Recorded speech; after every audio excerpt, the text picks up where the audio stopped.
Jam 12 malam. Setelah seharian aku bekerja lembur di kantor. Saat pulang aku disambut dengan tamparan dan teriakan dari suamiku di depan teman-temannya. Lihat sudah jam berapa ini. Dasar perempuan murahan. Cepat sana masak, wanita tak berguna, bikin malu tamuku saja. Aku hanya diam, dan pura-pura masuk ke dalam dapur lalu menyusun sebuah rencana besar. 5 menit kemudian, seorang pria misterius datang mengetuk pintu. Saat suami membuka pintunya, dia langsung syok histeris. Karena pria itu adalah.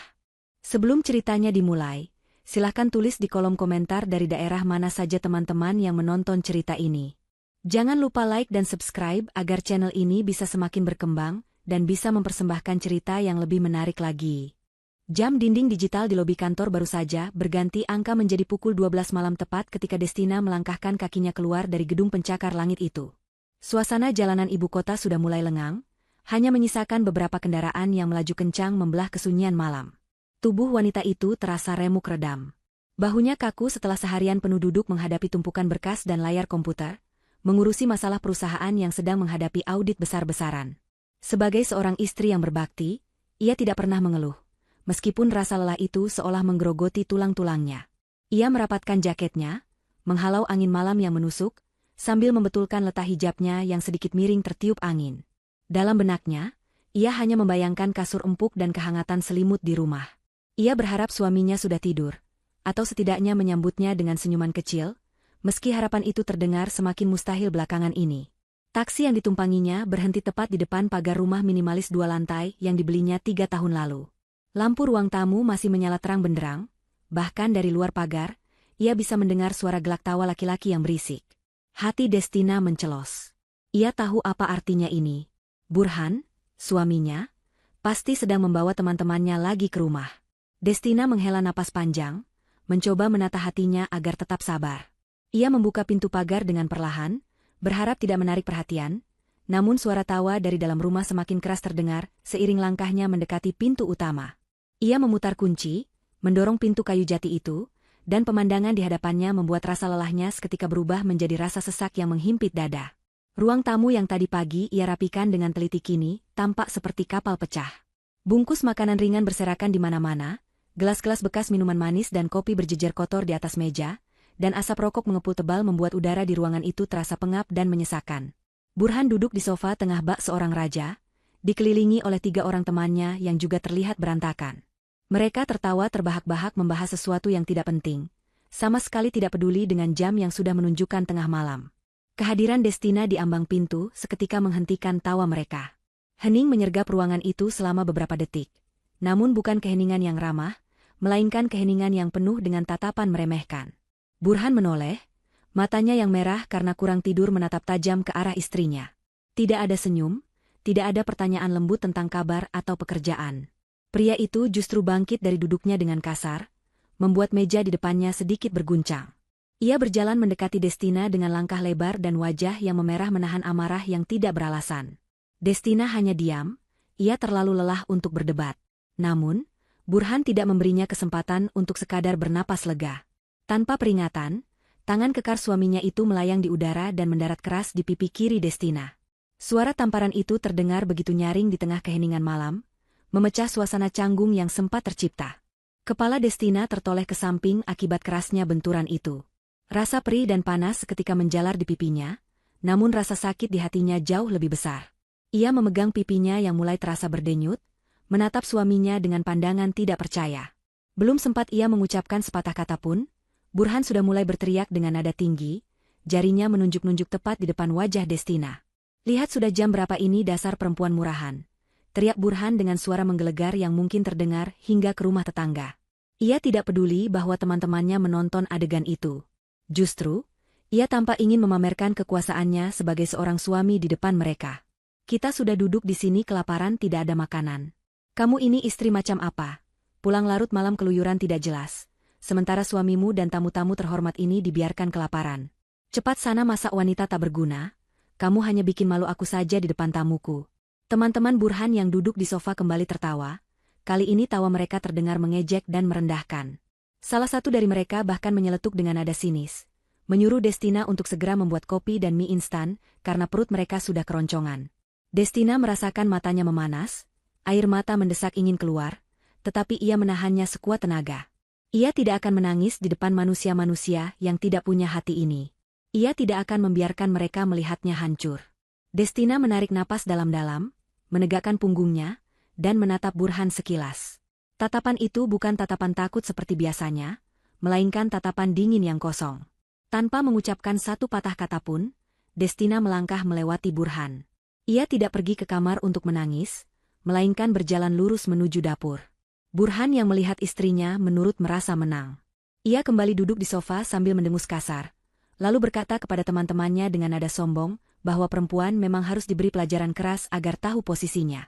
Suara tawa mereka kembali pecah, memenuhi ruang tamu yang penuh asap itu. Mereka tidak tahu bahwa di dapur, Destina tidak sedang menyalakan kompor atau menyiapkan panci. Di balik dinding dapur yang memisahkannya dari ruang tamu, Destina berdiri tegak. Ia mengeluarkan ponsel pintar dari tas kerjanya. Layar ponsel itu menyala, menampilkan sebuah nama kontak yang sangat penting. Jari jemarinya dengan cepat mengetik sebuah pesan singkat, namun penuh dengan perintah mutlak. Pesan itu dikirimkan kepada seseorang yang selama ini ia minta untuk merahasiakan identitasnya. Destina menekan tombol kirim, lalu meletakkan ponselnya di atas meja dapur.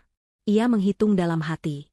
Ia tahu orang itu sedang berada di kawasan yang sama, karena ada pertemuan bisnis di hotel dekat sini. 5 menit. Hanya butuh 5 menit untuk mengubah malam ini menjadi neraka bagi Burhan. Destina tidak bergerak untuk memasak. Ia hanya berdiri diam, mendengarkan celotehan Burhan di ruang depan yang semakin menjadi-jadi membicarakan keburukan istrinya sendiri. Burhan bercerita bahwa Destina hanyalah staf biasa yang gajinya numpang lewat, dan segala kemewahan di rumah ini adalah hasil jerih payah Burhan sebagai manajer. Kebohongan demi kebohongan meluncur mulus dari mulut Burhan. Destina tersenyum miris. Kesabarannya yang selama ini ia bangun bertahun-tahun runtuh malam ini. Tamparan tadi adalah batas akhirnya. Ia sudah cukup memberi kesempatan, sudah cukup merendah. Tepat 5 menit kemudian, suara ketukan pintu terdengar. Ketukan itu bukan ketukan tamu biasa, melainkan ketukan yang tegas, berirama, dan penuh wibawa. Suara tawa di ruang tamu terhenti seketika. Burhan mengerutkan kening, bingung siapa yang bertamu di jam 12 malam lewat 5 menit ini. Mungkin tetangga yang protes karena suara berisik, pikirnya. Dengan wajah garang, Burhan bangkit lagi dari sofa, siap untuk melabrak siapapun yang berani mengganggu kesenangannya. Ia berjalan menghentak-hentak menuju pintu utama, membuka kunci, dan menarik gagang pintu dengan kasar. Siapa sih malam-malam ganggu orang? Bentak Burhan saat pintu terbuka lebar. Namun, kalimat selanjutnya tercekat di tenggorokan. Matanya membelalak lebar, mulutnya terbuka sedikit namun tidak ada suara yang keluar. Tubuhnya yang tadi tegak menantang kini seketika menyusut, bahunya turun, dan wajahnya pucat pasi seolah darah berhenti mengalir di kepalanya. Di hadapannya berdiri seorang pria parubaya dengan setelan jas rapi yang sangat mahal, dikawal oleh 2 orang berbadan tegap di belakangnya. Pria itu menatap Burhan dengan tatapan tajam dan dingin, tatapan seorang penguasa yang melihat ke arah bawahannya yang tidak berharga. Itu adalah Pak Harmanto, pemilik perusahaan raksasa tempat Burhan bekerja. Orang yang selama ini Burhan agung-agungkan di depan teman-temannya, orang yang fotonya terpajang di lobi kantor, orang yang Burhan sebut sebagai bos besar yang sangat ia hormati. Burhan gemetar. Lututnya terasa lemas. Kenapa bos besarnya ada di depan pintu rumahnya yang berantakan jam segini? Burhan mencoba tersenyum, sebuah senyum kaku yang menyedihkan, berusaha menyapa bosnya dengan hormat. Namun, Pak Harmanto bahkan tidak melirik Burhan 2 kali. Pria itu melangkah masuk begitu saja, menggeser tubuh Burhan dengan bahunya, dan berjalan lurus melewati ruang tamu yang kotor itu. Tujuannya bukan Burhan, melainkan arah dapur tempat Destina berdiri menunggu. Pak Harmanto melangkah masuk ke dalam rumah dengan aura yang begitu mendominasi, membuat udara di ruangan itu terasa semakin dingin dan berat. Teman-teman Burhan yang tadinya duduk santai dengan kaki diangkat ke atas meja, seketika menurunkan kaki mereka dengan panik. Mereka saling pandang dengan wajah bingung dan ketakutan, mengenali sosok pria berwibawa itu dari cerita-cerita Burhan yang sering membual tentang kedekatannya dengan sang pemilik perusahaan. Mereka berdiri kaku, tidak berani bersuara, bahkan untuk sekadar bernapas pun rasanya sulit. Burhan yang masih berdiri di ambang pintu dengan wajah pucat, buru-buru menutup pintu dan berlari kecil menyusul Pak Harmanto, berusaha menjelaskan situasi dengan tergagap-gagap. "Selamat malam, Pak Harmanto. Maaf sekali rumah saya berantakan, saya tidak menyangka Bapak akan mampir." Mari silakan duduk. Pak, saya akan suruh istri saya buatkan minum, ucap Burhan dengan nada suara yang bergetar hebat. Keringat dingin mulai mengucur di pelipisnya. Ia panik setengah mati. Takut citranya sebagai manajer yang kompeten hancur, karena bosnya melihat kondisi rumah yang kacau balau dan penuh asap rokok. Ia mencoba meraih lengan Pak Harmanto untuk mempersilakannya duduk di sofa yang paling bersih. Namun Pak Harmanto menepis tangan Burhan dengan gerakan halus namun tegas, seolah-olah sentuhan Burhan adalah kotoran yang menjijikkan. Pak Harmanto sama sekali tidak menggubris ucapan Burhan. Ia tidak menoleh, tidak menjawab, dan tidak berhenti berjalan. Pandangannya lurus ke depan, menembus ruang tamu, melewati teman-teman Burhan yang menunduk takut, langsung menuju ke area dapur yang terbuka.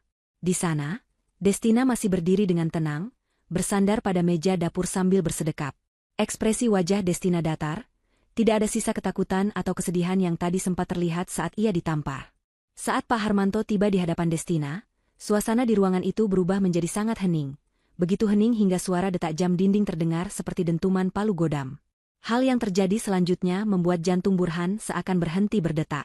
Pak Harmanto, sang pemilik perusahaan konglomerasi, orang terkaya yang sangat disegani, tiba-tiba membungkukkan badannya dalam-dalam di hadapan Destina. Itu bukan sekadar anggukan sopan, melainkan sebuah gestur penghormatan yang sangat dalam dari seorang bawahan kepada atasan tertingginya. Maaf saya datang terlambat 5 menit. Bu Destina, suara Pak Harmanto terdengar jelas, tegas, dan penuh hormat. Perintah Ibu sudah kami laksanakan. Tim audit sudah bergerak, dan semua akses sudah kami tutup sesuai instruksi Ibu barusan. Burhan ternganga. Matanya membulat sempurna, hampir keluar dari kelopaknya. Ia menoleh ke kiri dan ke kanan, memastikan ia tidak sedang bermimpi buruk. Ia menatap teman-temannya yang juga sama syoknya. Pikirannya berputar kacau, tidak mampu mencerna apa yang baru saja dilihat dan didengarnya. Bos besarnya membungkuk pada istrinya. Istrinya yang ia sebut tak berguna. Istrinya yang ia anggap hanya staf administrasi rendahan. Pak, Bapak salah orang, itu Destina, Pak. Dia cuma istri saya. Dia cuma karyawan biasa di kantor Bapak. Burhan memberanikan diri menyela, suaranya parau dan terdengar putus asa. Ia mencoba tertawa kecil, tawa yang sumbang dan gila, berharap ini semua hanya lelucon aneh. Destina itu tidak tahu apa-apa, Pak. Dia bahkan tidak becus masak. Mungkin Bapak salah alamat atau salah mengenali orang. Pak Harmanto perlahan menegakkan tubuhnya, lalu memutar badannya menghadap Burhan. Kali ini, tatapan Pak Harmanto benar-benar menusuk, penuh dengan kemarahan yang tertahan. Ia mengeluarkan sebuah map tebal berwarna hitam dari dalam tas kerjanya dan menyerahkannya kepada Destina, bukan kepada Burhan. Destina menerima map itu dengan tenang, membukanya perlahan, dan membaca lembar pertama dengan tatapan teliti. Sementara itu, Pak Harmanto menunjuk wajah Burhan. Tutup mulutmu, Burhan, bentak Pak Harmanto. Suaranya tidak keras, tapi penuh tekanan yang membuat nyali Burhan menciut seketika. Kamu yang tidak tahu apa-apa. Orang yang berdiri di depanmu ini, Ibu Destina, adalah pemilik saham mayoritas tunggal di perusahaan tempat kamu bekerja.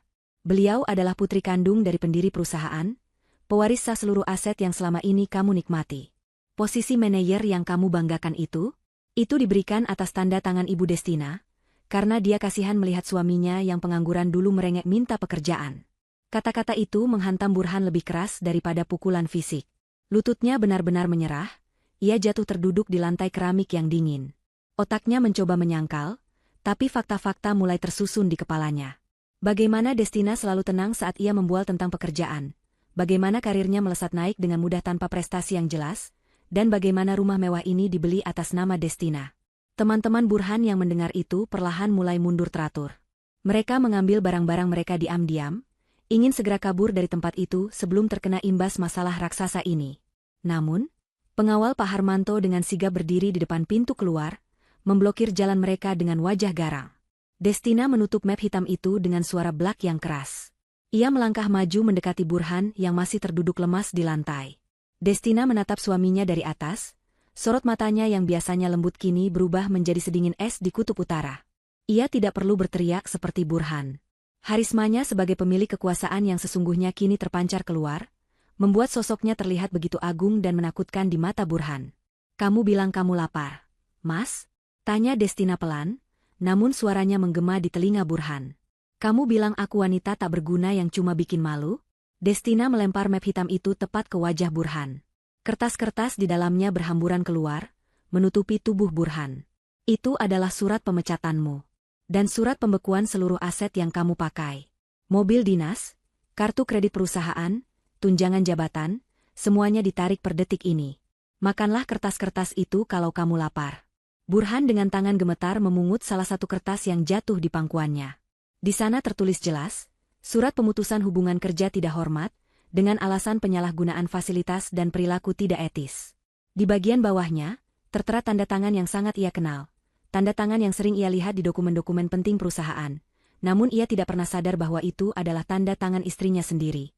Ia mendongak menatap Destina, air mata mulai menggenang di matanya bukan karena sedih, tapi karena ketakutan yang amat sangat akan kehilangan segala kemewahannya.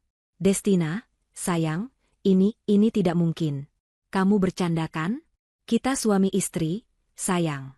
Hartamu hartaku juga, kan? Burhan mencoba merangkak mendekati kaki Destina, berusaha meraih ujung gamis istrinya. Wajahnya yang tadi sombong kini berubah menjadi wajah pengemis yang menyedihkan. Jangan begini, aku suamimu. Aku tadi cuma emosi, aku tidak bermaksud menamparmu. Maafkan aku, Bu Bos sayang. Destina memundurkan langkahnya, menghindari sentuhan tangan Burhan seolah tangan itu membawa penyakit menular. Ia menoleh kepada Pak Harmanto dan mengangguk pelan. Pak Harmanto memberi isyarat kepada dua pengawalnya. Dengan gerakan cepat, kedua pengawal itu maju dan mencengkeram lengan Burhan, memaksanya berdiri kasar. Burhan meronta-ronta, berteriak memanggil nama Destina, namun Destina sudah memalingkan wajahnya. Bawa dia keluar, ucap Destina dingin. Dan pastikan dia tidak membawa satupun barang dari rumah ini, selain baju yang menempel di badannya. Burhan diseret paksa menuju pintu keluar. Teman-temannya yang melihat kejadian itu semakin ketakutan, mereka merapat ke dinding, berharap tidak ikut diseret. Tapi mata Destina kini beralih kepada mereka. Tatapan tajam di balik hijabnya membuat nyali mereka ciut. Kalian juga, kata Destina singkat. Teman-teman Burhan langsung berlarian keluar rumah begitu pengawal menyingkir dari pintu, meninggalkan Burhan yang sedang meronta-ronta di halaman depan, berteriak histeris memanggil nama istrinya yang kini telah berubah menjadi mimpi buruk terbesarnya. Suasana di halaman depan rumah mewah itu berubah menjadi tontonan drama yang memalukan. Burhan masih meronta-ronta dalam cengkeraman dua pengawal berbadan tegap yang menyeretnya keluar dari pintu utama. Kakinya menendang-nendang udara, mencoba mencari pijakan untuk menahan tubuhnya agar tidak terbuang dari istana yang selama ini ia banggakan. Teriakan-teriakannya memecah keheningan malam, membuat beberapa lampu rumah tetangga mulai menyala satu persatu. Rasa malu seharusnya sudah membunuh harga dirinya. Namun ego Burhan terlalu besar untuk menerima kekalahan semudah itu. Ia merasa berhak atas rumah ini. Ia merasa berhak atas segala kemewahan yang ada di dalamnya, karena menurut logikanya yang tumpul, ia adalah kepala keluarga. Ia adalah laki-laki, dan kodrat laki-laki adalah memimpin, bukan diinjak-injak seperti ini. Napasnya memburu, matanya melotot liar mencari sosok Destina yang masih berdiri anggun di ambang pintu, menatapnya tanpa belas kasihan. Lepaskan aku, bentak Burhan kepada pengawal yang memegangi lengannya. Ia memutar tubuhnya sekuat tenaga, hingga berhasil melepaskan satu tangannya. Dengan napas terengah-engah, ia menunjuk arah Destina dengan jari telunjuk yang gemetar karena amarah. Destina, jangan pikir kamu bisa melakukan ini padaku. Ini rumahku juga. Semua barang di dalam sana ada hakku. Kamu tidak bisa mengusirku begitu saja seperti kucing kurap. Ada hukum di negara ini. Ada undang-undang perkawinan. Harta gonogini, Destina. Kamu lupa itu? Hah? Setengah dari kekayaanmu adalah milikku. Destina tidak bergeming. Ia melangkah perlahan menuruni satu anak tangga teras, diikuti oleh Pak Harmanto yang setia berdiri dua langkah di belakangnya. Wajah Destina terlihat tenang, namun di balik ketenangan itu tersimpan badai yang siap menghancurkan. Ia menatap Burhan seolah sedang melihat orang asing yang tidak waras. Tidak ada lagi tatapan memuja atau ketakutan yang biasa ia berikan selama 5 tahun pernikahan mereka. Malam ini, topeng kepatuhan itu telah ia bakar habis, menyisakan wajah asli sang pemilik kekuasaan. Destina melipat kedua tangannya di depan dada, mendengarkan ocehan Burhan dengan sabar, membiarkan suaminya itu mempermalukan dirinya sendiri lebih jauh. Kamu bicara soal hukum, Mas? Tanya Destina dengan nada rendah yang menusuk. Baiklah, mari kita bicara soal hukum. Rumah ini, sertifikatnya atas nama yayasan milik almarhum ayahku. Mobil yang kamu pakai, itu aset inventaris perusahaan. Bahkan jam tangan mewah yang melingkar di pergelangan tanganmu itu, fakturnya atas nama kantorku sebagai hadiah kinerja yang sebenarnya tidak pernah kamu capai. Jadi, bagian mana yang menurutmu adalah milikmu? Bagian mana yang kamu beli dengan keringatmu sendiri, selain hutang-hutang judimu yang menumpuk itu? Burhan terdiam sejenak, wajahnya memerah padam. Ia tidak menyangka Destina tahu segalanya. Namun, otak liciknya segera mencari celah lain. Ia teringat sesuatu. Sesuatu yang ia yakini sebagai miliknya mutlak. Sesuatu yang ia simpan rapat-rapat di ruang kerjanya yang terkunci. Ada brankas besi di sana, tempat ia menyimpan uang tunai hasil komisi-komisi gelap, dan beberapa perhiasan yang ia beli diam-diam tanpa sepengetahuan Destina. Itu adalah tabungan rahasianya, dana darurat yang ia siapkan jika sewaktu-waktu terjadi hal buruk, atau jika ia memutuskan untuk lari bersama wanita simpanannya. Keyakinan itu membuat senyum sinis kembali muncul di wajahnya. Baik, kalau kamu mau ambil rumah dan mobil busuk ini, ambil saja, tantang Burhan dengan suara lantang. Tapi aku punya hak untuk mengambil barang-barang pribadiku di ruang kerja. Ada brankas di sana. Itu uangku. Hasil kerjaku sendiri yang aku sisihkan. Kamu tidak punya hak menyentuhnya. Biarkan aku mengambil isinya, lalu aku akan pergi dari neraka ini dengan senang hati. Aku tidak butuh kamu, Destina. Dengan uang itu aku bisa hidup 10 kali lebih bahagia daripada dengan istri dingin sepertimu. Destina menoleh sedikit ke arah Pak Harmanto. Sebuah anggukan kecil diberikan. Pak Harmanto mengerti isyarat itu. Ia memberi kode kepada para pengawal untuk melepaskan cengkeraman mereka pada Burhan. Burhan yang merasa menang langsung membusungkan dadanya. Ia merapikan kerah kemejanya yang kusut, lalu berjalan dengan angkuh kembali masuk ke dalam rumah, melewati Destina yang menyingkir memberinya jalan. Burhan berpikir bahwa Destina takut. Ia berpikir bahwa Destina tidak berani mengklaim uang di brankas itu, karena tidak ada bukti tertulis. Dengan langkah lebar, Burhan menuju ruang kerja pribadinya yang terletak di lantai 1, di sudut ruangan yang selalu ia kunci rapat. Destina dan Pak Harmanto mengikuti dari belakang dengan langkah santai. Mereka melihat Burhan yang begitu bernafsu membuka pintu ruang kerja. Pintu itu terbuka kasar, menghantam dinding. Burhan langsung berlari menuju sebuah lukisan abstrak di dinding, menurunkannya, dan menampakkan sebuah brankas besi tertanam di sana. Dengan jari-jari yang gemetar karena antusiasme, Burhan memutar kombinasi angka brankas itu. Kiri, kanan, kiri. Ia hafal mati kodenya. Bunyi klik terdengar, menandakan kunci terbuka. Burhan menoleh sekilas ke arah Destina dengan tatapan mengejek, seolah ingin berkata lihat, aku menang, sebelum akhirnya menarik tuas brankas itu hingga terbuka lebar. Namun, senyum kemenangan di wajah Burhan membeku dalam hitungan detik. Matanya membelalak, pupilnya mengecil drastis saat melihat ke dalam rongga besi itu. Kosong. Melompong. Tidak ada tumpukan uang merah dan biru yang biasa ia elus setiap malam. Tidak ada kotak perhiasan beludru yang ia sembunyikan. Hanya ada udara kosong dan debu tipis. Burhan meraba-raba bagian dalam brankas dengan panik, seolah uang itu bisa menjadi tidak terlihat. Ia memukul dinding besi itu, lalu berbalik menatap Destina dengan wajah horor, seakan baru saja melihat hantu. Mana? Teriak Burhan histeris. Mana uangku? Mana perhiasanku? Kamu mencurinya, kan? Dasar maling. Kembalikan uangku, Destina. Itu hasil keringatku selama bertahun-tahun. Kamu tidak berhak mengambilnya. Destina melangkah masuk ke dalam ruang kerja itu. Ia berdiri tepat di hadapan Burhan yang sedang kacau balau. Dengan tenang, Destina merogoh saku gamisnya dan mengeluarkan selembar kertas kecil. Itu adalah struk bukti transfer bank. Ia menempelkan kertas itu ke dada Burhan. Burhan mengambilnya dengan kasar dan membacanya. Matanya semakin terbelalak. Itu adalah bukti transfer seluruh saldo dari rekening rahasia Burhan ke rekening perusahaan, tercatat pukul 11.55 malam tadi, tepat 5 menit sebelum Destina masuk rumah. Keringatmu? Tanya Destina dengan nada sinis yang menyakitkan. Uang di brankas itu berasal dari kickback vendor yang kamu markup harganya. Perhiasan itu kamu beli menggunakan kartu kredit tambahan yang tagihannya dibayar otomatis oleh rekening perusahaanku. Secara hukum, itu semua adalah aset perusahaan yang kamu gelapkan. Aku hanya mengembalikannya ke tempat yang seharusnya. Jadi, Mas Burhan, kamu tidak punya apa-apa. Nol besar. Burhan meremas kertas itu hingga hancur. Tubuhnya gemetar hebat. Campuran antara amarah yang meledak dan ketakutan yang mulai merayap naik ke tenggorokannya. Ia sadar, ia benar-benar tamat. Tanpa uang itu, ia tidak bisa bertahan hidup. Ia tidak punya tabungan lain. Semua gajinya selalu habis untuk berfoya-foya, mentraktir teman, dan memanjakan wanita simpanannya. Ia menatap sekeliling ruang kerja itu, mencari apa saja yang bisa ia bawa. Matanya tertuju pada laptop mahal di atas meja. Ia menyambarnya. Ini laptopku, kata Burhan defensif. Ada data pribadiku di sini. Letakkan, suara Pak Harmanto menggelegar di ruangan sempit itu. Aset perusahaan nomor inventaris 0098. Letakkan atau kami akan melaporkanmu atas tuduhan pencurian aset elektronik. Burhan membeku. Ia meletakkan kembali laptop itu dengan tangan lemas. Ia melirik jam tangan Rolex di tangannya. Sebelum ia sempat berpikir untuk mempertahankannya, Destina sudah mendahului ucapannya. Jam itu juga, Mas. Lepaskan. Itu dibeli pakai uang bonus akhir tahun perusahaan yang fiktif. Lepaskan sekarang sebelum pengawal yang melepaskannya paksa dari tanganmu. Dengan harga diri yang sudah hancur lebur menjadi debu, Burhan melepas jam tangan itu perlahan. Rasanya seperti melepas sebagian nyawanya.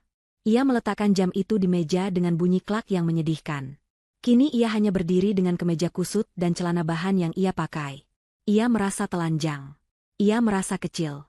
Untuk pertama kalinya dalam hidupnya, Burhan merasa benar-benar tidak berdaya di hadapan istrinya sendiri. Ia menatap Destina, berharap ada secercah rasa kasihan di mata wanita yang pernah mencintainya itu. Destina, tolong, suaranya berubah menjadi bisikan parau. Aku tidak punya tempat tujuan. Setidaknya beri aku sedikit uang pegangan. 100.000 saja. Untuk ongkos taksi. Destina menatapnya datar, lalu melihat jam dinding. Waktumu sudah habis, Mas. 10 menit sudah berlalu. Tanpa aba-aba lagi, dua pengawal tadi masuk dan kembali mencengkeram lengan Burhan. Kali ini tidak ada perlawanan. Tenaga Burhan sudah habis disedot oleh kenyataan pahit. Ia diseret keluar ruang kerja, melewati ruang tamu yang menjadi saksi bisu kejatuhannya, lalu didorong keluar pintu utama hingga tersungkur di aspal halaman depan. Pintu kayu jati yang kokoh itu kemudian ditutup rapat di depan hidungnya. Suara kunci diputar terdengar jelas, mengunci akses Burhan selamanya dari kehidupan mewah yang tidak pernah benar-benar ia miliki. Lampu teras dimatikan, meninggalkan Burhan dalam kegelapan malam, sendirian, tanpa uang, tanpa kendaraan, dan tanpa harga diri. Angin malam yang berhembus lewat tengah malam terasa jauh lebih dingin dari biasanya, menusuk menembus kemeja tipis yang dikenakan Burhan.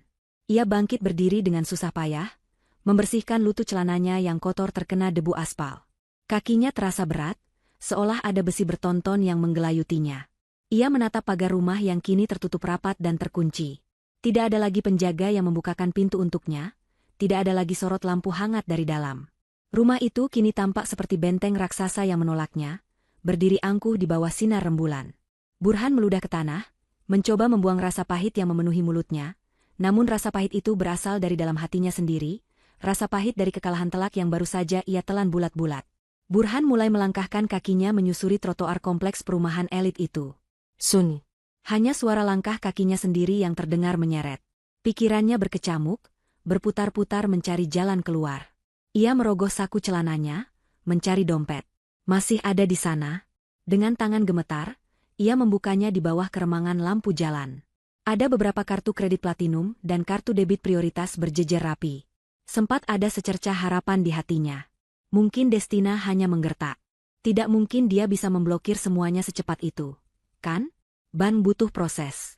Burhan meyakinkan dirinya sendiri. Ia pasti masih bisa menarik uang tunai, setidaknya untuk menyewa kamar hotel murah dan membeli makan. Perutnya mulai perih karena lapar, mengingatkannya bahwa ia belum makan malam karena menunggu masakan Destina yang tak kunjung datang tadi. Ia mempercepat langkahnya menuju minimarket 24 jam yang ada di ujung jalan kompleks. Cahaya terang dari minimarket itu seperti mercusuar harapan baginya. Burhan masuk dengan langkah tergesa, mengabaikan tatapan kasir yang melihat penampilannya yang berantakan.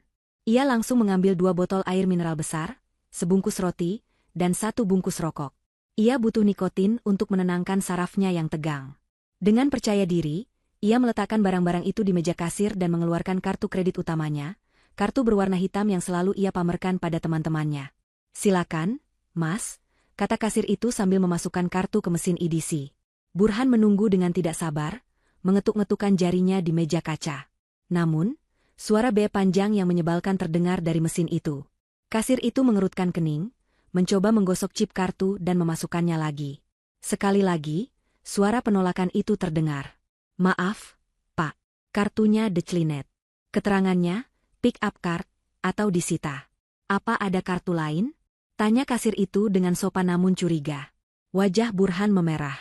Ia menyambar kartu itu dan menyimpannya, lalu mengeluarkan kartu debit dari ban berbeda. Coba yang ini, katanya ketus. Pasti mesin kamu yang rusak. Kasir itu mencoba lagi. Hasilnya sama. Transaksi ditolak. Burhan mencoba kartu ketiga, keempat, hingga kartu terakhir. Semua ditolak. Saldo nol atau diblokir. Antrean di belakang Burhan mulai panjang, dan orang-orang mulai berbisik-bisik. Rasa malu yang tadi ia rasakan di rumah kini terulang kembali di tempat umum. Burhan merasa telinganya panas. Ia menyadari bahwa ancaman Destina bukan main-main. Wanita itu benar-benar memiskinkannya secara total dan instan. Pak, jadi beli tidak? Kalau tidak, tolong minggir, antreannya panjang, tegur seorang pelanggan di belakangnya. Burhan membanting barang belanjaannya di meja kasir. Tidak jadi. Mesin kalian jelek. Bentaknya kasar, menutupi rasa malunya dengan amarah, lalu bergegas keluar dari minimarket itu tanpa membawa apa-apa. Kini rasa lapar dan haus semakin menyiksanya. Ia kembali berjalan tanpa tujuan di trotoar yang sepi. Satu-satunya harapan yang tersisa di benaknya kini adalah perempuan itu. Perempuan yang selama setahun ini mengisi hari-harinya, perempuan yang selalu memujinya sebagai pria hebat dan dermawan. Namanya Sari. Ia tinggal di sebuah apartemen menengah yang sewanya dibayar penuh oleh Burhan setiap bulan. Burhan tersenyum kecut. Setidaknya Sari pasti akan menampungnya. Sari mencintainya, bukan hartanya. Sari selalu bilang bahwa Burhan adalah cinta sejatinya. Burhan yakin Sari akan mengerti kondisinya dan mau membantunya bangkit kembali. Dengan sisa tenaga yang ada, Burhan berjalan kaki sejauh 3 kilometer menuju apartemen Sari. Ia tidak punya uang untuk ojek atau taksi. Kakinya lecet, keringat membasahi punggungnya, namun bayangan pelukan hangat Sari membuatnya terus melangkah. Setelah hampir 1 jam berjalan kaki, Burhan sampai di lobi apartemen Sari. Kakinya gemetar kelelahan. Ia mencoba masuk, namun dicegat oleh petugas keamanan lobi. "Maaf Pak, mau kemana?" tanya satpam itu curiga melihat penampilan Burhan yang kusut. "Saya mau ke unit 1205. Ibu Sari." "Saya suaminya," jawab Burhan berbohong, meski biasanya satpam di sini mengenalnya karena ia sering datang membawa mobil mewah. Tapi malam ini, tanpa mobil mewah dan jas rapi, satpam itu tampak pangling. "Oh, unit 1205. Ibu Sari baru saja turun, Pak." Itu beliau di depan lobi, sedang menunggu taksi online sepertinya, tunjuk satpam itu ke arah pintu kaca. Burhan menoleh dan melihat sosok wanita cantik yang sangat ia kenal sedang berdiri di samping 2 koper besar. Itu Sari. Hati Burhan melonjak senang. Mungkin Sari tahu ia dalam masalah dan berniat menjemputnya? Burhan berlari kecil menghampiri Sari. "Sari," panggil Burhan dengan napas tersengal. Wanita itu menoleh. Wajah cantiknya yang biasanya dihiasi senyum manja, kini berubah drastis saat melihat Burhan. Tatapannya dingin, jijik, dan kesal. Ia tidak membalas panggilan Burhan, justru membuang muka dan sibuk melihat ponselnya. "Sari, ini aku, Burhan. Kenapa kamu bawa koper? Kita mau kemana?" tanya Burhan bingung, mencoba meraih tangan Sari. Sari menepis tangan Burhan kasar. "Jangan sentuh aku. Kita? Tidak ada kita lagi, Mas. Aku mau pindah. Dan tolong jangan ikuti aku lagi." Burhan terperangah. "Apa maksudmu? Kenapa tiba-tiba begini? Aku baru saja diusir Destina. Aku butuh tempat tinggal sementara, Sar. Aku sedang ada masalah sedikit dengan keuangan, tapi ini cuma sementara. Aku pasti bangkit lagi. Kamu mau menemaniku kan?" Sari tertawa, sebuah tawa yang kering dan meremehkan. "Masalah sedikit, Mas? Semua kartu kredit tambahan yang kamu kasih ke aku mati total 1 jam yang lalu. Apartemen ini, pemiliknya baru saja meneleponku bilang sewa bulan depan dibatalkan, dan aku harus keluar malam ini juga karena pembayarannya ditarik kembali oleh pihak bank pengirim. Kamu itu sudah bangkrut, Mas. Miskin. Tapi aku pikir kamu mencintaiku. Sar? Kamu bilang kamu tidak peduli soal uang?" Burhan bertanya dengan suara yang terdengar menyedihkan bahkan di telinganya sendiri. "Itu kan kalau kamu masih jadi manajer kaya, Mas. Kalau kamu jadi gelandangan begini, mau kasih makan apa aku? Cinta tidak bisa dimakan. Lagi pula, aku sudah tahu semuanya dari gosip grup arisan. Istrimu itu yang punya semuanya. Kamu cuma benalu. Dan maaf, aku tidak memelihara benalu." Sebuah mobil taksi online berhenti di depan mereka. Supir taksi turun membantu mengangkat koper Sari. Burhan mencoba menahan Sari, memohon-mohon, namun Sari mendorong dada Burhan hingga ia terhuyung ke belakang. "Minggir. Jangan pernah hubungi aku lagi. Nomor kamu sudah aku blokir, ucap Sari Ketus sebelum masuk ke dalam mobil dan membanting pintu. Burhan berdiri mematung di pinggir jalan, menyaksikan lampu belakang mobil itu menjauh dan menghilang di tikungan. Ia benar-benar sendirian sekarang. Langit di atasnya tampak gelap gulita tanpa bintang. Rasa lapar di perutnya kini bercampur dengan rasa perih yang luar biasa di dadanya. Ia telah membuang berlian demi kerikil, dan kini kerikil itu pun membuangnya. Burhan merosot duduk di trotoar yang dingin, memeluk lututnya sendiri. Di kejauhan, suara anjing menggonggong menyahuti kesedihannya. Ia meraba sakunya, berharap menemukan sisa uang receh, tapi yang ia temukan hanyalah bungkus rokok kosong yang sudah penyok. Malam itu, di jalanan Jakarta yang kejam, Burhan belajar arti kata, sebatang kara, dengan cara yang paling menyakitkan. Namun di sudut hatinya yang paling gelap, dendam mulai tumbuh. Ia tidak terima diperlakukan seperti ini. Ia teringat cerita lama tentang harta karun keluarga mertuanya di villa tua. Jika ia tidak bisa memiliki harta Destina secara sah, ia akan merebutnya dengan cara kotor. Sebuah rencana jahat mulai tersusun di otak putus asanya. Fajar belum menyingsing, langit masih gelap gulita menyelimuti kota yang mulai terlelap dalam keheningan paling sunyi. Burhan berjalan terseok-seok menyusuri pinggiran jalan raya antar kota. Kakinya yang terbiasa melangkah di atas lantai marmer beralas sepatu kulit mahal kini melepuh dan berdarah di balik sepatu kerjanya yang mulai kotor oleh lumpur. Rasa lapar yang tadinya perih kini berubah menjadi rasa mual yang konstan. Namun ada satu hal yang membuat kakinya terus bergerak maju, yaitu dendam. Di dalam kepalanya yang kacau, satu-satunya tujuan hidupnya saat ini adalah Villa Lembah Hijau. Itu adalah properti tua milik keluarga mendiang ayah Destina yang terletak di kaki gunung, sekitar 20 km dari pusat kota. Burhan teringat percakapan samar beberapa tahun lalu antara Destina dan ibunya tentang sebuah kotak penyimpanan rahasia di bawah lantai kamar utama villa tersebut. Saat itu, mereka berbicara tentang dokumen aset yang sangat berharga dan sertifikat tanah yang belum dibalik nama. Burhan yakin, jika ia bisa mendapatkan dokumen itu, ia bisa memeras Destina atau menjualnya di pasar gelap properti untuk mendapatkan modal awal kehidupannya kembali. Perjalanan menuju villa itu adalah siksaan fisik yang belum pernah Burhan rasakan seumur hidupnya. Ia harus menumpang bak terbuka sebuah truk pengangkut sayur yang melintas dini hari demi menghemat tenaga, berdesakan dengan keranjang-keranjang kol yang bau tanah. Supir truk itu menurunkannya di persimpangan jalan setapak menuju villa dengan tatapan curiga, namun Burhan tidak peduli. Ia turun dan melanjutkan perjalanan mendaki jalan berbatu yang licin karena embun pagi. Dinginnya udara pegunungan menusuk tulang rusuknya, menembus kemeja tipisnya yang kini kusut dan bau keringat. Namun, bayangan akan kekayaan yang tersimpan di villa itu menghangatkan darahnya. Ia membayangkan wajah Destina yang akan memucat saat tahu Burhan memegang kartu as keluarga mereka. Imajinasi liar itu membuatnya tersenyum menyeringai di tengah kegelapan hutan pinus yang mengapit jalan menuju villa. Sesampainya di gerbang villa Lembah Hijau, Burhan disambut oleh pemandangan bangunan tua bergaya kolonial yang tampak angker dan tidak terurus. Rumput liar tumbuh tinggi menutupi halaman, ket dinding mengelupas di sana-sini, dan jendela-jendelanya tertutup rapat oleh debu tebal. Burhan melompati pagar besi berkarat dengan napas memburu. Ia tidak punya kunci, tapi itu bukan masalah bagi orang yang sedang putus asa. Ia memutari bangunan itu, mencari celah masuk. Di bagian belakang dekat dapur, ia menemukan jendela kayu yang engselnya sudah lapuk. Dengan menggunakan batu kali yang cukup besar, Burhan memukul bingkai jendela itu beberapa kali hingga kayunya retak dan terbuka paksa. Suara retakan kayu terdengar nyaring memecah kesunyian hutan, membuat burung-burung gagak terbang kaget dari dahan pohon. Burhan memanjat masuk ke dalam villa dengan susah payah, mengabaikan goresan kayu tajam yang melukai lengannya. Aroma debu dan kayu lapuk langsung menyergap hidungnya begitu kakinya menapak lantai dalam. Ruangan itu gelap gulita, hanya diterangi sedikit cahaya bulan yang masuk dari celah jendela yang ia rusak tadi. Burhan meraba-raba saku celananya, mengeluarkan korek api gas yang selalu ia bawa untuk merokok. Ia menyalakan apinya, menciptakan pendar cahaya kecil yang berkedip-kedip. Bayangan perabot tua yang tertutup kain putih terlihat seperti hantu yang sedang mengawasi, namun Burhan menepis rasa takutnya. Ia berjalan cepat menuju tangga utama, naik ke lantai 2 tempat kamar utama berada. Langkah kakinya bergaung di lantai kayu, menciptakan irama menyeramkan di rumah kosong itu. Di kamar utama, Burhan langsung berlutut di lantai. Ia ingat betul deskripsi lokasi penyimpanan itu. Di bawah tempat tidur kayu jati besar, tepat di papan lantai ketiga dari dinding sebelah kiri. Burhan menggeser tempat tidur berat itu sekuat tenaga, otot-otot lengannya menegang sakit karena ia belum makan, namun adrenalin memberinya kekuatan ekstra.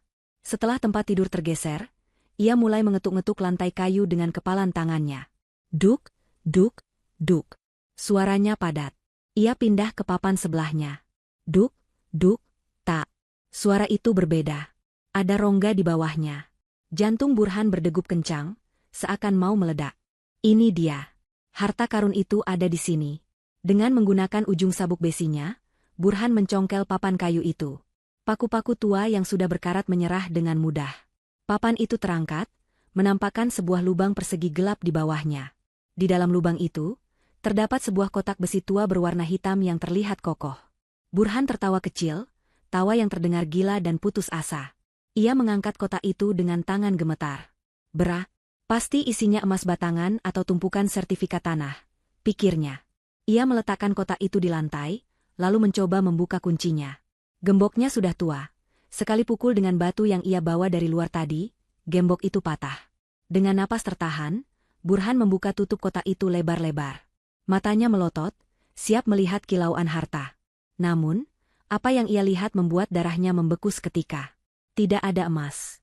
Tidak ada uang tunai. Tidak ada sertifikat tanah. Kotak itu penuh sesak dengan tumpukan map berwarna merah dan biru. Burhan mengambil satu map secara acak dan membukanya di bawah cahaya korek api yang mulai meredup. Matanya membelalak membaca judul dokumen itu, Bukti Transaksi Fiktif Vendor PT Harmanto, periode 2023. Ia melempar map itu dan mengambil map lain, rekaman aliran dana ilegal ke rekening pribadi Burhan Pratama. Map ketiga, foto-foto perselingkuhan dan bukti pembayaran apartemen Sari menggunakan dana perusahaan. Burhan mundur teratur, punggungnya menabrak dinding dingin. Kotak itu bukan berisi harta karun keluarga Destina. Kotak itu adalah peti mati bagi masa depannya. Ternyata selama ini Destina dan tim audit perusahaan sudah mengumpulkan semua bukti kejahatannya secara sistematis dan menyimpannya di sini, seolah mereka tahu suatu hari Burhan akan datang mencarinya. Burhan merasa dijebak. Ia merasa dipermainkan seperti tikus yang masuk ke dalam perangkap keju. Rasa marah meledak di dadanya, menggantikan rasa takut. Ia mengacak-acak isi kotak itu, berharap menemukan setidaknya satu hal yang berharga. Namun isinya murni bukti kriminalitasnya sendiri yang ancaman hukumannya bisa puluhan tahun penjara. Tiba-tiba, sebuah suara klik pelan terdengar dari sudut ruangan di atas lemari pakaian. Burhan menoleh cepat. Sebuah lampu merah kecil berkedip di sana. Kamera CCTV. Kamera itu baru saja aktif dan lensanya bergerak pelan mengarah tepat ke wajah Burhan yang diterangi nyala korek api. Di tempat lain yang jauh dari sana, di ruang kontrol keamanan rumah mewahnya, Destina sedang duduk sambil memegang cangkir teh hangat, menatap layar monitor yang menampilkan wajah suaminya yang ketakutan. Destina menatap layar itu dengan wajah datar tanpa ekspresi, seolah sedang menonton film dokumenter tentang hewan buas yang terperangkap. Ia menekan tombol interkom di mejanya dan berbicara pelan, "Tim siap di lokasi. Tangkap dia saat dia keluar." Burhan yang menyadari keberadaan kamera itu langsung panik. Ia melempar batu di tangannya ke arah kamera, namun meleset. Ia sadar ia sedang diawasi. Bukti-bukti ini tidak boleh ada. Jika polisi melihat ini, ia akan habis. Ia harus menghilangkan jejak. Otak kriminalnya bekerja cepat di bawah tekanan. Villa ini terbuat dari kayu tua yang kering. Satu percikan api bisa memusnahkan semuanya, termasuk kotak sialan ini dan semua bukti di dalamnya. Burhan menatap korek api di tangannya. Senyum gila kembali terukir di bibirnya. Jika ia tidak bisa memiliki harta ini, dan jika ia harus hancur, ia akan menyeret bukti-bukti ini menjadi abu bersamanya. Kepanikan telah mengambil alih akal sehat Burhan sepenuhnya, mengubahnya menjadi sosok yang nekat dan berbahaya. Ia tidak lagi peduli pada konsekuensi jangka panjang, yang ada di benaknya hanyalah insting purba untuk bertahan hidup dengan cara menghancurkan ancaman di depan mata. Tumpukan dokumen di dalam kotak besi itu adalah ancaman nyata yang bisa mengirimnya membusuk di penjara seumur hidup. Ia menatap kertas-kertas itu dengan tatapan penuh kebencian, seolah kertas-kertas itulah yang bersalah atas nasib buruk yang menimpanya, bukan keserakahannya sendiri. Tangan Burhan yang memegang korek api gas gemetar hebat, bukan karena dingin, melainkan karena lonjakan adrenalin yang membanjiri pembuluh darahnya. Ia harus membakar semuanya. Villa tua ini, kotak bukti ini, dan segala kenangan tentang kehancurannya harus lenyap menjadi debu. Burhan mulai mengumpulkan kertas-kertas bukti itu, meremasnya menjadi bola-bola kertas agar lebih mudah terbakar, lalu menumpuknya di tengah ruangan kamar yang lantainya terbuat dari kayu parket kering. Ia juga menarik kain gorden jendela yang berdebu dan melemparkannya ke atas tumpukan kertas itu sebagai pemantik api yang lebih besar. Napasnya memburu, matanya liar menatap sekeliling mencari benda lain yang mudah terbakar. Ia menemukan botol minyak tanah tua di sudut ruangan, sisa dari lampu tempel antik yang sudah lama tidak dinyalakan. Tanpa pikir panjang, ia menyiramkan sisa minyak tanah itu ke atas tumpukan dokumen dan gorden. Bau menyengat minyak tanah seketika memenuhi ruangan, bercampur dengan bau apek debu tua, menciptakan aroma kematian yang pekat.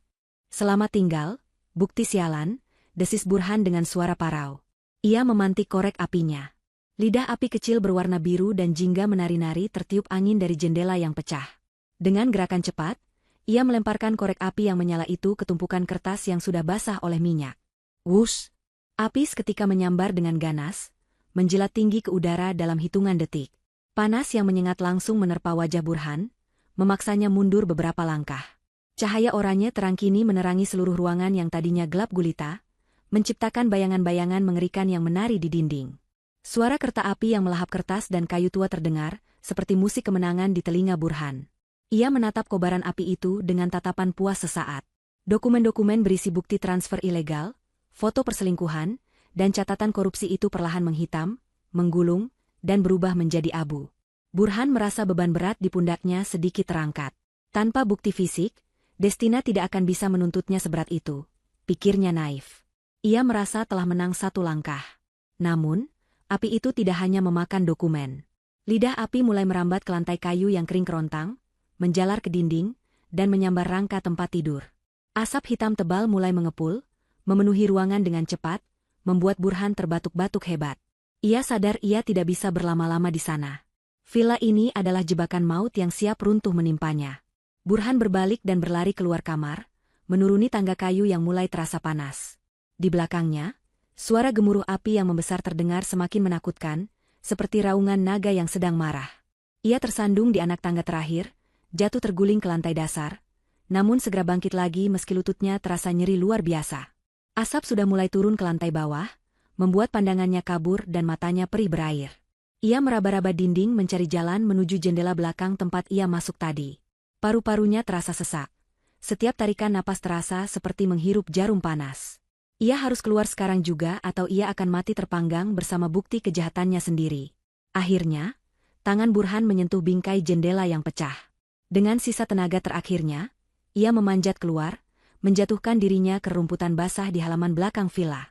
Ia berguling menjauh dari dinding bangunan, terbatuk-batuk memuntahkan asap dari paru-parunya, sambil menghirup udara pagi yang dingin dan segar dengan rakus. Ia berhasil. Ia selamat. Burhan menoleh ke belakang, melihat api mulai menjilati atap villa. Cahaya merah menyala menerangi langit subuh yang masih gelap. Senyum licik kembali terukir di wajahnya yang cemong oleh jelaga. Ia berpikir bahwa ia jenius. Tidak ada saksi, tidak ada bukti. Ia bisa mengarang cerita bahwa ia tidak pernah ke sini, atau villa ini terbakar karena korsleting listrik. Burhan bangkit berdiri, membersihkan pakaiannya yang kotor, bersiap untuk melarikan diri menembus hutan sebelum ada penduduk desa yang datang melihat kebakaran. Namun, baru saja ia berbalik badan menghadap ke arah jalan keluar, langkahnya terhenti mendadak. Matanya menyipit, silau oleh sorot lampu sorot yang sangat terang yang tiba-tiba menyala dari arah depan, menembus kegelapan hutan dan menyorot tepat ke arahnya. Bukan hanya satu, tapi 4 lampu sorot mobil menyala bersamaan, memblokir satu-satunya jalan keluar dari halaman villa itu. Burhan mematung. Jantungnya seakan berhenti berdetak.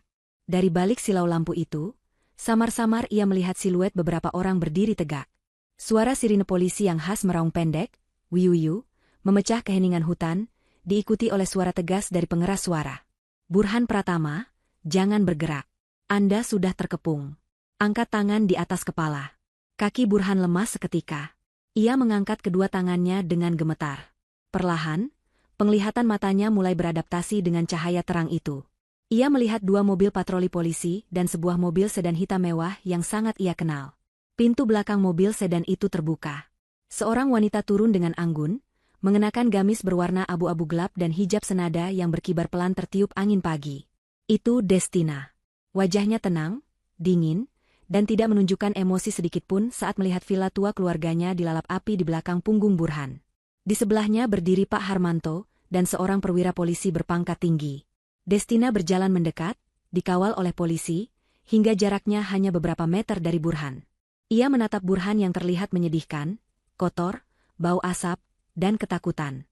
Tatapan Destina jauh lebih membakar daripada api di belakang sana. Kamu pikir kamu pintar, Mas? Tanya Destina dengan suara datar namun tajam. Membakar bukti? Dokumen di kotak itu hanyalah salinan. Dokumen aslinya sudah aman di brankas kejaksaan sejak kemarin sore. Yang baru saja kamu lakukan hanyalah menambah daftar panjang kejahatanmu. Burhan ternganga, mulutnya terbuka tapi tidak ada suara yang keluar. Kebodohannya terasa menampar wajahnya sendiri berulang kali. Ia baru saja membakar villa kosong hanya untuk memusnahkan fotokopi kertas, dan dalam prosesnya, ia menyerahkan dirinya sendiri ke dalam perangkap yang lebih dalam. Pak Polisi, lanjut Destina sambil menoleh ke arah perwira di sampingnya. Bapak lihat sendiri kan? Pembakaran properti dengan sengaja, percobaan penghilangan barang bukti, ditambah dengan kasus penggelapan dana yang sudah saya laporkan. Saya rasa ini cukup untuk membuatnya tidak melihat matahari bebas dalam waktu yang sangat lama. Perwira polisi itu mengangguk tegas. Cukup sekali, Bu Destina. Anggota, tangkap dia. Dua orang polisi berseragam lengkap maju membawa borgol perak yang berkilau terkena cahaya lampu mobil. Mereka menyergap Burhan, memutar tangannya ke belakang dengan kasar, dan memasangkan borgol itu dengan bunyi klik yang mengunci nasib Burhan. Dinginnya besi borgol itu meresap ke kulit Burhan, menyadarkannya bahwa ini adalah akhir dari segalanya. Ia tidak melawan. Tenaganya sudah habis, jiwanya sudah runtuh. Saat ia digiring melewati Destina menuju mobil polisi, Burhan sempat menatap mata istrinya itu, berharap menemukan sedikit belas kasih. Destina, tolong aku, bisik Burhan lirih. Air mata bercampur debu mengalir di pipinya. Destina tidak menjawab. Ia hanya memalingkan wajahnya, menatap api yang melahap villa tua itu. Biarlah kenangan buruk terbakar bersama villa itu, pikirnya. Ia sudah selesai dengan masa lalu. Ia sudah selesai dengan Burhan. Polisi mendorong kepala Burhan masuk ke dalam mobil patroli, menutup pintu dengan keras, memisahkan Burhan dari dunia bebas yang selama ini ia sia-siakan. Jeruji besi yang dingin dan berkarat itu terasa menusuk kulit punggung Burhan saat ia menyandarkan tubuhnya yang remuk redam di sudut sel tahanan yang pengap.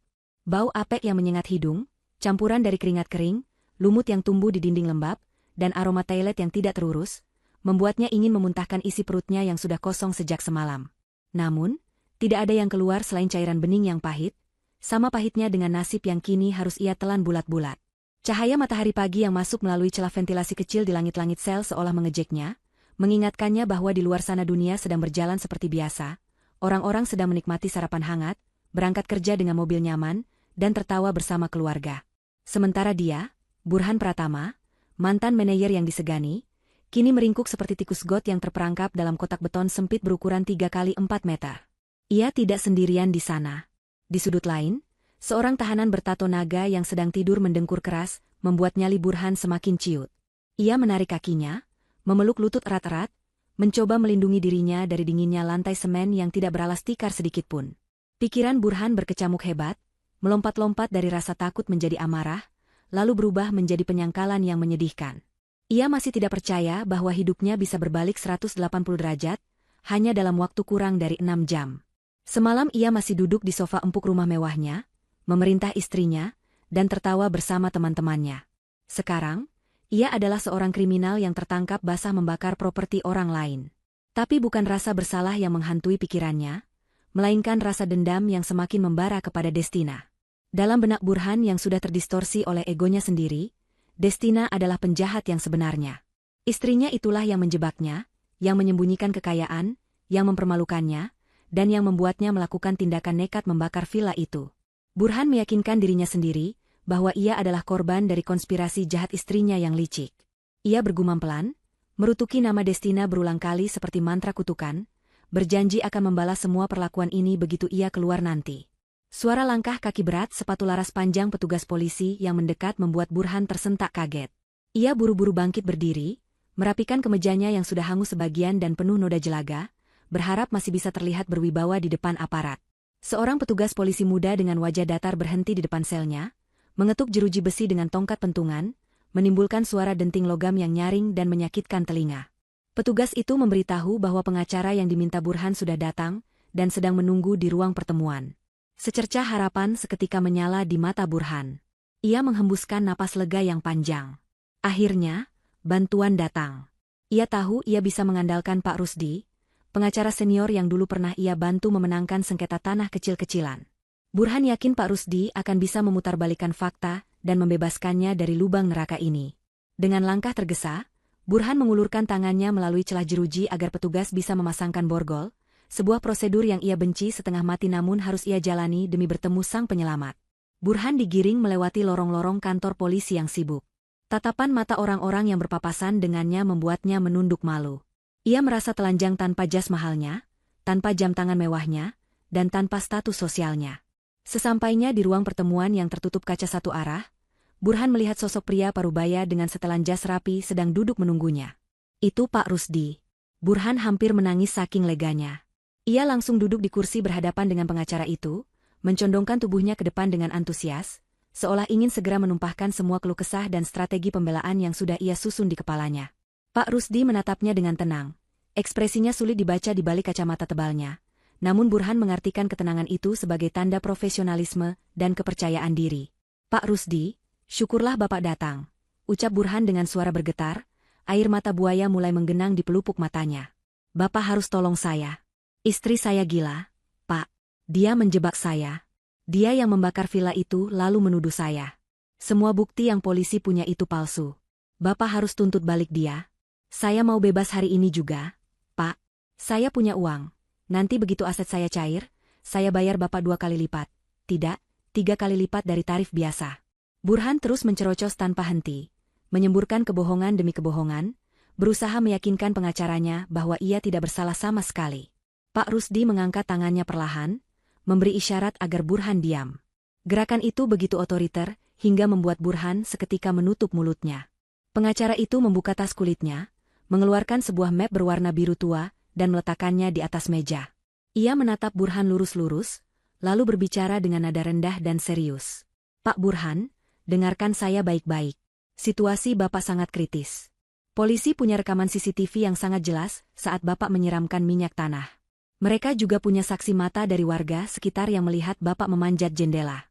Ditambah lagi, laporan penggelapan dana dari perusahaan istri Bapak buktinya sangat kuat dan lengkap. Jujur saja, peluang Bapak untuk bebas murni hampir 0%. Jantung Burhan seakan berhenti berdetak mendengar vonis awal itu. Wajahnya pucat pasi. Jadi saya akan dipenjara? Tanya Burhan lirih, suaranya hampir hilang tertelan ketakutan. Saya tidak mau dipenjara, Pak. Saya tidak bisa hidup di sana. Bapak kan pengacara hebat, pasti ada celah hukum. Pasti ada cara lain. Tolong saya, Pak. Saya lakukan apa saja. Pak Rusdi menghela napas panjang, seolah sedang berpikir keras mencari jalan keluar bagi kliennya. Ia mengetuk-ngetukkan jari telunjuknya di atas map biru itu. Ada satu cara, Pak Burhan. Tapi ini langkah yang sangat berisiko dan butuh keputusan cepat. Saya sudah melobi pihak penuntut. Mereka bersedia meringankan tuntutan hukuman, mungkin hanya tahanan kota atau rehabilitasi mental, asalkan Bapak menunjukkan itikat baik untuk kooperatif. Mereka meminta Bapak menandatangani dokumen ini. Mata Burhan berbinar kembali. Harapan yang nyaris padam kini menyala lagi. Dokumen apa itu, Pak? Tanyanya tidak sabar. Ini adalah dokumen pelepasan hak Gonogini dan pernyataan aset terpisah, jelas Pak Rusdi dengan meyakinkan. Begini logikanya, Pak. Sekarang semua aset Bapak sedang dibekukan karena dianggap hasil kejahatan. Jika Bapak menandatangani ini, Bapak menyatakan bahwa harta Bapak dan harta istri Bapak adalah terpisah. Dengan begitu, harta pribadi Bapak yang mungkin Bapak simpan di tempat lain, atau warisan orang tua, Bapak tidak akan ikut disita negara untuk mengganti kerugian perusahaan. Ini untuk menyelamatkan masa depan Bapak setelah kasus ini selesai. Kalau Bapak tidak tanda tangan, negara akan miskinkan Bapak sampai ke akar-akarnya. Burhan menelan ludah. Penjelasan itu terdengar sangat masuk akal di telinganya yang sedang panik. Ia memang tidak punya warisan orang tua, tapi ia berpikir jika ia bebas nanti, ia masih bisa bekerja atau meminjam uang teman. Jika ia dinyatakan pilot total oleh negara, ia benar-benar tamat. Dokumen ini adalah sekoci penyelamat terakhirnya. Tanpa berpikir panjang, tanpa membaca isi dokumen yang tebal itu, Burhan langsung menyambar pulpen yang disodorkan Pak Rusdi. Ia merasa tidak perlu membaca detail hukum yang membosankan itu, ia percaya penuh pada pengacaranya. Yang ada di kepalanya hanya satu kata, bebas. Ia membuka halaman terakhir yang sudah ditandai stiker kuning, dan dengan tangan gemetar namun mantap, ia membubuhkan tanda tangannya di atas materai. Selesai. Seru Burhan sambil meletakkan pulpen itu. Sekarang urus pembebasan saya, Pak. Kapan saya bisa keluar? Suasana di ruangan itu tiba-tiba berubah drastis. Senyum tipis yang penuh arti muncul di wajah Pak Rusdi. Ia mengambil map itu dengan tenang, menutupnya, dan memasukkannya kembali ke dalam tas kulitnya. Tidak ada lagi ekspresi simpati atau keprihatinan di wajahnya. Yang ada hanya tatapan dingin yang menusuk, mirip dengan tatapan Pak Harmanto dan Destina malam itu. Pak Rusdi berdiri dari kursinya, merapikan jasnya, lalu menatap Burhan dengan pandangan merendahkan. "Terima kasih atas kerjasamanya, Saudara Burhan," ucap Pak Rusdi, nadanya berubah formal dan asing. "Dokumen yang baru saja Anda tanda tangani adalah surat pengakuan hutang pribadi dan pengakuan bersalah tanpa syarat. Di dalamnya, Anda mengakui secara sadar bahwa Anda telah menggelapkan dana sebesar 10 miliar rupiah dan bersedia menggantinya dengan harta pribadi atau hukuman badan pengganti. Dokumen ini juga berisi pengakuan tertulis bahwa Anda melakukan pembakaran villa dengan sengaja." Dunia Burhan runtuh seketika. Ia ternganga lebar, otaknya gagal memproses informasi yang baru saja ia dengar. Apa maksud Bapak? Bapak kan pengacara saya? Bapak harusnya membela saya." Teriak Burhan histeris. Ia mencoba bangkit berdiri untuk meraih tas Pak Rusdi, namun borgol yang mengikat tangannya ke meja menahannya. "Saya memang pengacara," jawab Pak Rusdi tenang sambil berjalan menuju pintu.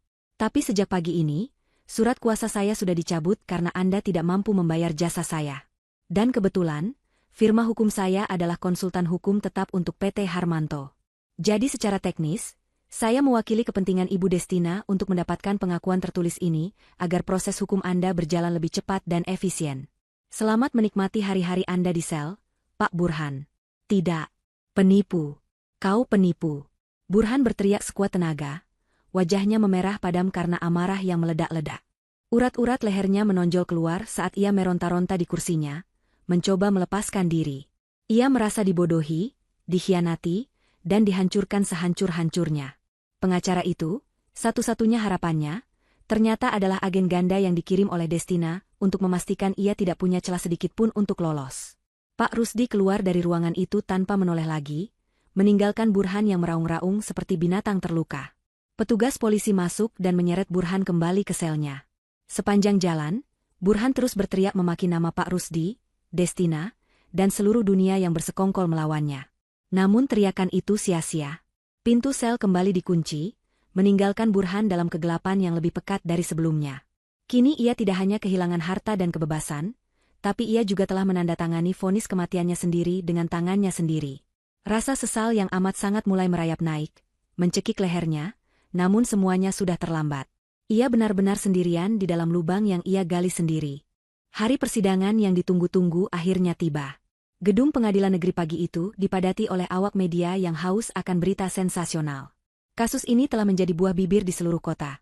Seorang suami manajer yang ternyata koruptor, melakukan kekerasan dalam rumah tangga, dan membakar aset istri kayanya yang selama ini menyembunyikan identitas. Judul-judul berita utama di koran dan media daring pagi itu, penuh dengan spekulasi dan kecaman terhadap Burhan. Mobil tahanan yang membawa Burhan memasuki pelataran gedung pengadilan disambut dengan sorakan cemooh dari massa yang berkumpul. Burhan, yang kini mengenakan rompi oranye bertuliskan, "Tahanan," dengan tangan terborgol, menundukkan kepalanya dalam-dalam saat digiring masuk oleh petugas kejaksaan. Kilatan lampu kamera wartawan yang bertubi-tubi membutakan matanya, membuatnya merasa seperti pesakitan yang sedang diarak menuju tiang gantungan. Ia mencoba menutupi wajahnya dengan tangan, namun rasa malunya sudah terlanjur telanjang di hadapan publik. Di dalam ruang sidang utama, suasana terasa begitu tegang dan hikmat. Ruangan berpendingin udara itu dipenuhi pengunjung. Di barisan depan sebelah kanan, duduk Destina dengan penampilan yang sangat kontras dengan Burhan. Ia mengenakan gamis hitam elegan dengan potongan sederhana namun berkelas, dipadukan dengan hijab berwarna champagne yang membuatnya terlihat bersahaja namun memancarkan aura kekuasaan yang tak terbantahkan. Di sampingnya duduk Pak Harmanto dan tim kuasa hukum perusahaan yang tampak siap menerkam mangsa. Destina duduk tegak, wajahnya tenang tanpa ekspresi, menatap lurus ke arah kursi terdakwa yang masih kosong. Tidak ada guratan kesedihan di wajahnya, hanya ketegasan seorang wanita yang sedang menuntut keadilan atas pengkhianatan yang ia terima bertahun-tahun. Ketika Burhan didudukan di kursi pesakitan, ia sempat melirik ke arah Destina, berharap melihat sedikit keraguan di sana, namun yang ia temukan hanyalah dinding es yang kokoh. Hakim ketua mengetuk palu 3 kali, menandakan sidang dimulai. Jaksa penuntut umum mulai membacakan dakwaan yang berlapis-lapis. Penggelapan dana perusahaan sebesar 10 miliar rupiah, pembakaran properti dengan sengaja, dan tindakan kekerasan psikis serta fisik terhadap istri. Setiap poin dakwaan dibacakan dengan lantang dan jelas, membuat seisi ruangan bergumam ngeri. Burhan duduk gelisah di kursinya. Keringat dingin mengucur di punggungnya. Namun, ia masih memiliki satu kartu as, setidaknya menurut pikirannya yang sempit. Ia telah menyiapkan strategi pembelaan diri. Saat diberi kesempatan berbicara oleh hakim, Burhan mulai berakting. Yang mulia hakim, ucap Burhan dengan suara yang dibuat-buat sedih dan serak. Semua tuduhan itu fitnah. Saya ini suami yang dizolimi. Istri saya itu, Destina, dia yang memanipulasi keuangan. Saya hanya boneka. Saya dipaksa tanda tangan dokumen-dokumen itu di bawah tekanan. Soal pembakaran villa, itu kecelakaan. Saya sedang merokok di sana karena stres diusir dari rumah, lalu tidak sengaja apinya menyambar. Dan soal kekerasan demi Tuhan, saya tidak pernah memukulnya. Justru dia yang sering mengabaikan saya sebagai suami. Saya korban di sini, Yang Mulia. Sandiwara Burhan cukup meyakinkan bagi sebagian orang yang tidak tahu fakta sebenarnya. Ia menangis terseduh-seduh, mencoba memancing simpati hakim. Hakim ketua menatapnya tajam di balik kacamata bacanya, lalu mempersilakan jaksa untuk menghadirkan saksi. Burhan tersenyum tipis dalam hati. Ia tahu siapa saksi yang akan dipanggil. Teman-temannya, 3 orang teman nongkrongnya yang ada di rumah malam itu. Burhan yakin mereka akan membelanya. Mereka adalah teman senasib sepenanggungan, teman yang selalu ia traktir makan enak dan ia beri pinjaman uang. Solidaritas lelaki, pikir Burhan. Mereka pasti akan bersaksi bahwa malam itu Burhan tidak memukul Destina, dan bahwa Destinalah yang bersikap kasar mengusir mereka. Pintu samping ruang sidang terbuka. 3 orang pria masuk dengan langkah ragu-ragu. Itu mereka, Jono, Dedi, dan Asep. Burhan langsung menegakkan punggungnya, melambaikan tangan sedikit ke arah mereka, mencoba memberi kode mata agar mereka ingat skenario yang pernah mereka bicarakan saat mabuk-mabukan dulu. Namun, reaksi ketiga temannya sungguh di luar dugaan. Mereka tidak membalas tatapan Burhan. Mereka justru menunduk dalam-dalam, menghindari kontak mata, dan berjalan cepat menuju kursi saksi dengan wajah pucat dan ketakutan. Perasaan tidak enak mulai merayap di perut Burhan. Kenapa mereka terlihat begitu takut? Kenapa mereka tidak tersenyum padanya? Saksi pertama, Jono, disumpah di bawah kitab suci. Jaksa mulai bertanya. Saudara saksi, apakah benar pada malam tanggal sekian, Anda berada di rumah terdakwa? Benar, Pak Jaksa, jawab Jono pelan, suaranya hampir tidak terdengar. Coba ceritakan apa yang sebenarnya terjadi malam itu. Apakah terdakwa melakukan kekerasan terhadap istrinya, Saudari Destina? Jono terdiam sejenak. Ia melirik takut-takut ke arah Destina yang duduk tenang, lalu melirik ke arah tim pengacara perusahaan yang menatapnya tajam. Jono tahu, jika ia berbohong di sini, ia bisa terseret kasus kesaksian palsu dan ikut di penjara. Belum lagi ancaman gugatan perdata dari perusahaan raksasa Pak Harmanto yang bisa memiskinkannya 7 turunan. Solidaritas pertemanan tidak sebanding dengan masa depannya sendiri. Iya, Pak, jawab Jono akhirnya dengan suara gemetar. Malam itu, Burhan memang menampar istrinya. Keras sekali. Saya melihatnya sendiri. Burhan terlonjak dari kursinya. Bohong. Dia bohong, Yang Mulia. Jono, kenapa kamu bicara begitu? Kita kan teman. Teriak Burhan kalap. Hakim mengetuk palu keras-keras, memerintahkan Burhan untuk duduk dan tenang, atau akan dikeluarkan dari ruang sidang. Burhan kembali duduk dengan napas memburu, matanya menatap nanar ke arah Jono. Pengkhianatan ini terasa lebih menyakitkan daripada tamparan fisik. Jaksa melanjutkan pertanyaannya. Apakah ada bukti lain yang bisa mendukung kesaksian Anda? Dedi, teman yang satunya, mengangkat tangan dengan ragu. Saya punya videonya, Pak. Malam itu saya iseng merekam pakai HP saya karena suasana sedang ribut. Saya pikir lucu-lucuan, tapi ternyata terekam semua saat Burhan memukul Mbak Destina. Hening. Seluruh ruang sidang menahan napas. Jaksa meminta ponsel Dedi dan menyerahkannya kepada petugas teknis untuk disambungkan ke layar proyektor besar di tengah ruangan. Burhan merasa darahnya surut dari wajahnya. Video? Ada video? Ia tidak pernah menyadari ada yang merekamnya. Layar proyektor menyala. Gambar di sana sedikit goyang dan buram, tapi audionya sangat jelas. Terlihat ruang tamu yang berantakan, asap rokok mengepul, dan sosok Burhan yang berdiri arogan. Dalam video itu, terdengar jelas suara teriakan Burhan, lihat sudah jam berapa ini dasar perempuan murahan. Kita sudah duduk di sini kelaparan tidak ada makanan. Cepat sana masak wanita tak berguna. Lalu, gerakan tangan Burhan yang cepat, diikuti suara plak. yang sangat nyaring. Kamera menyorot wajah Destina yang tertoleh ke samping, lalu menatap dingin tanpa menangis. Video berakhir dengan tawa mengejek dari teman-teman Burhan sendiri. Ruang sidang gempar. Suara gumaman marah terdengar dari kursi pengunjung. "Cih, laki-laki macam apa itu?" seru seorang ibu-ibu di barisan belakang. "Tidak tahu malu?" timpal yang lain. Hakim ketua menggelengkan kepalanya dengan tatapan jijik yang tidak ditutup-tutupi. Wajah Burhan di video itu terlihat begitu kejam, sombong, dan menjijikan. Sangat kontras dengan wajah memelas yang ia tampilkan di awal sidang tadi. Topeng, korban, yang ia pakai hancur lebur seketika di hadapan bukti digital yang tak terbantahkan. Burhan merasa bumi seolah runtuh menimpanya. Ia menatap teman-temannya di kursi saksi dengan tatapan membunuh. "Pengkhianat? Kalian semua pengkhianat. Kalian juga ikut tertawa malam itu. Kenapa cuma aku yang disalahkan?" teriak Burhan frustrasi. Ia mencoba berdiri lagi, hendak menyerang Dedi, namun dua petugas polisi dengan sigap menahan bahunya dan memaksanya duduk kembali dengan kasar. Teman-teman Burhan hanya menunduk semakin dalam. Di hadapan hukum dan kekuasaan, persahabatan mereka yang dibangun di atas dasar hura-hura ternyata serapuh kerupuk. Mereka memilih menyelamatkan diri sendiri dan mengorbankan Burhan sebagai tumbal. Destina, yang sedari tadi diam, kini menatap layar proyektor itu dengan pandangan yang sulit diartikan. Itu adalah rekaman masa lalunya, bukti penderitaannya, yang kini menjadi senjata pamungkas untuk mengakhiri segalanya. Ia menoleh perlahan ke arah Burhan. Tatapan mereka bertemu. Tidak ada kata yang terucap. Namun mata Destina seolah berkata, "Inilah hasil yang kau tanam, Mas. Sekarang nikmatilah panen rayanya." Persidangan hari itu ditutup dengan posisi Burhan yang terpojok habis-habisan. Tidak ada lagi celah untuk lari. Bukti penggelapan sudah ditandatangani, bukti kekerasan sudah ditayangkan, dan bukti pembakaran sudah diamankan. Saat Burhan digiring keluar ruang sidang untuk kembali ke sel tahanan, tidak ada lagi sorakan wartawan. Yang ada hanya keheningan yang mencemooh, tatapan jijik dari masyarakat yang melihatnya sebagai sampah tak berguna. Burhan berjalan dengan kaki diseret, air matanya menetes bukan karena tobat, tapi karena menyadari bahwa hidup mewahnya benar-benar sudah tamat, dan neraka duniawinya baru saja dimulai. Suasana di dalam ruang sidang utama pengadilan negeri terasa begitu mencekam hari itu, seolah oksigen di udara perlahan menipis, menyisakan ketegangan yang menyesakan dada bagi siapapun yang hadir di sana. Sinar matahari siang yang terik menembus kaca jendela tinggi gedung tua itu, menyoroti debu-debu yang berterbangan di udara, menciptakan atmosfer dramatis yang sunyi senyap.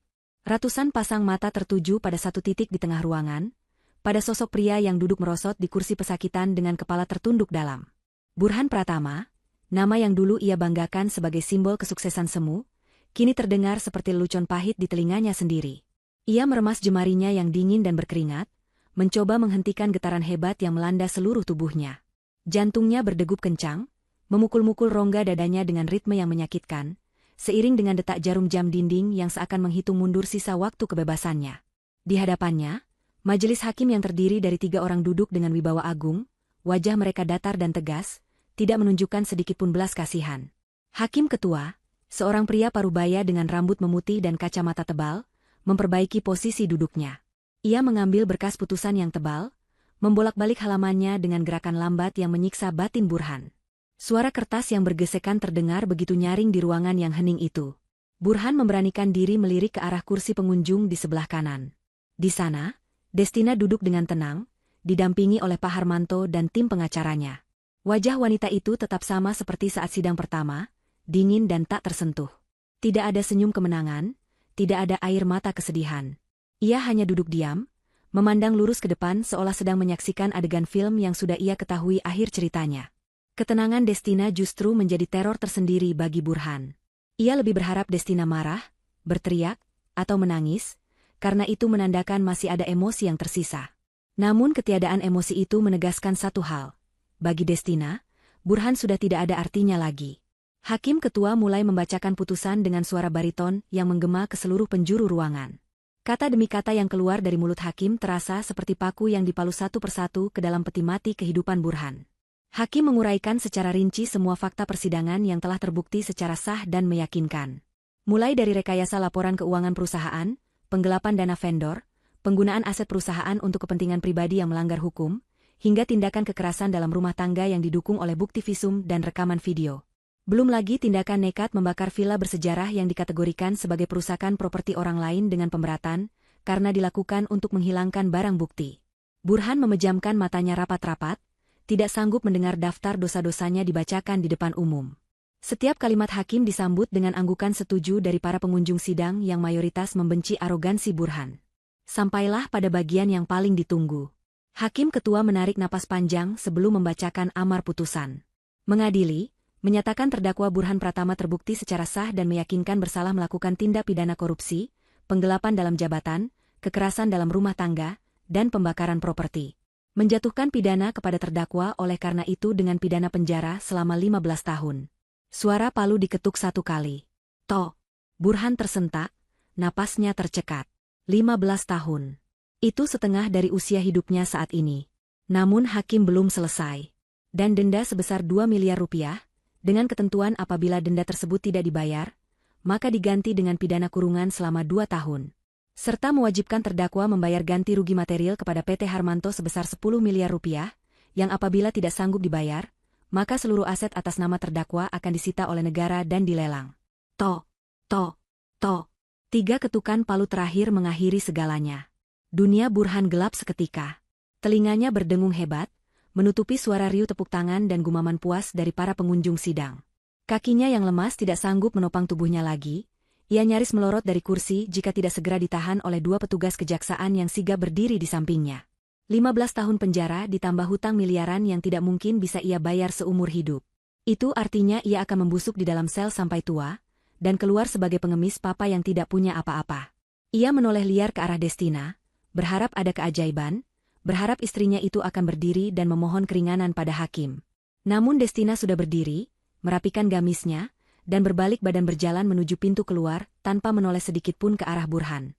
Punggung wanita itu menjauh, semakin kecil, dan akhirnya menghilang di balik pintu kayu raksasa, membawa serta sisa harapan hidup Burhan.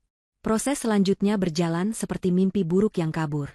Burhan digiring keluar ruang sidang, melewati kerumunan wartawan yang mencejarnya dengan pertanyaan tajam, lalu dimasukkan kembali ke mobil tahanan yang panas dan pengap. Kali ini tujuannya bukan lagi sel tahanan sementara di kantor polisi, melainkan lembaga pemasyarakatan pusat, tempat di mana para penjahat kelas kakap berkumpul. Sepanjang perjalanan, Burhan hanya bisa menangis dalam diam, air matanya membasahi rompi oranye yang ia kenakan. Ia membayangkan kehidupan penjaranya nanti. Cerita-cerita menyeramkan tentang kekerasan di dalam penjara menghantui pikirannya. Ia yang biasa hidup nyaman dengan kasur empuk dan AC dingin, kini harus tidur berhimpitan di lantai semen yang keras bersama narapidana lain yang mungkin jauh lebih kejam darinya.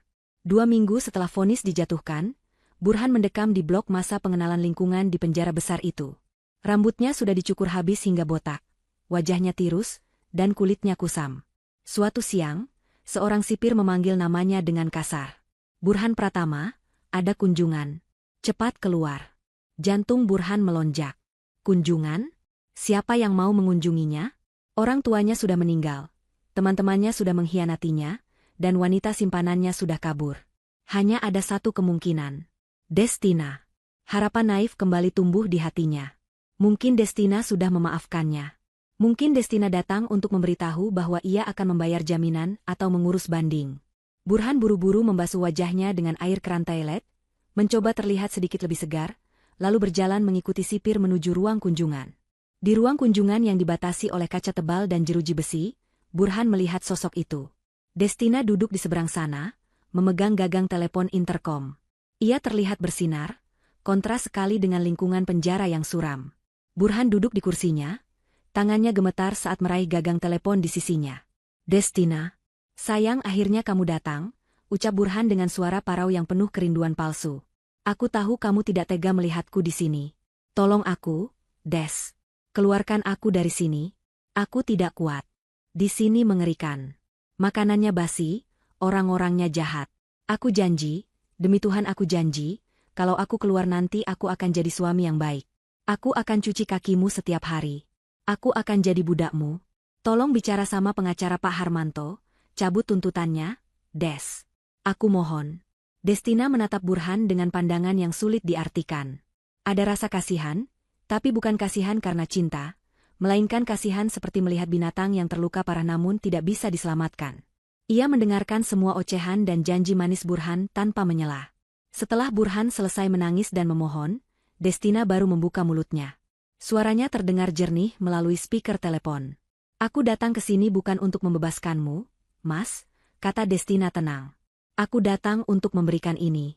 Destina menempelkan sebuah amplop coklat besar ke kaca pembatas.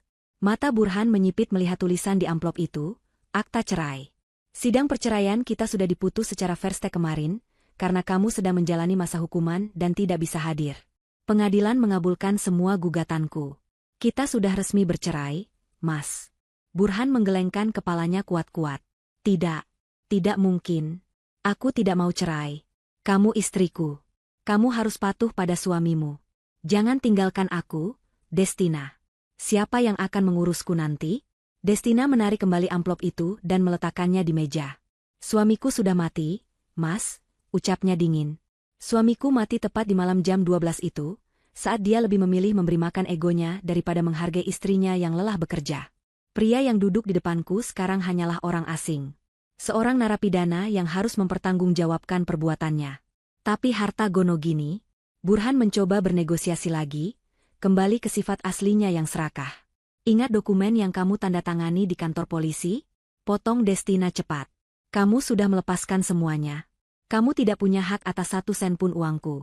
Bahkan, kamu masih berhutang 10 miliar pada perusahaanku. Jadi, jangan bermimpi soal harta. Fokus saja pada hukumanmu. 15 tahun itu waktu yang lama untuk merenung, Mas. Destina berdiri dari kursinya. Ia merogoh tas tangannya, mengeluarkan cincin kawin emas putih yang selama ini melingkar di jari manisnya. Ia memandang cincin itu sejenak, cincin yang dulu ia beli dengan uang tabungannya sendiri, karena Burhan beralasan belum punya uang saat melamar. Tanpa ragu, Destina meletakkan cincin itu di atas meja besi di sisi ruangannya, lalu berbalik badan. Destina, tunggu. Jangan pergi. Destina. Burhan berteriak histeris, memukul-mukul kaca pembatas dengan kepalan tangannya, hingga membuat sipir penjara berlari mendekat. Destina tidak berhenti. Ia berjalan mantap menuju pintu keluar, meninggalkan ruang kunjungan yang penuh dengan aura keputusasaan. Langkah kakinya terasa ringan, seolah beban ratusan kilogram baru saja diangkat dari pundaknya. Di belakangnya, suara teriakan Burhan perlahan meredup, tergantikan oleh suara pintu besi berat yang ditutup dan dikunci. Boom! Bunyi itu menjadi penanda akhir dari sebuah babak kehidupan yang kelam, dan awal dari penderitaan panjang bagi sang antagonis yang kini benar-benar sendirian di dunia. 1 tahun kemudian, matahari pagi bersinar hangat menyapa ibu kota, memantulkan cahaya keemasan di dinding kaca gedung pencakar langit tempat kantor pusat PT Harmanto berada. Di lantai teratas, di sebuah ruangan yang didesain dengan gaya minimalis modern namun mewah, Destina berdiri di dekat jendela besar yang menghadap langsung ke panorama kota.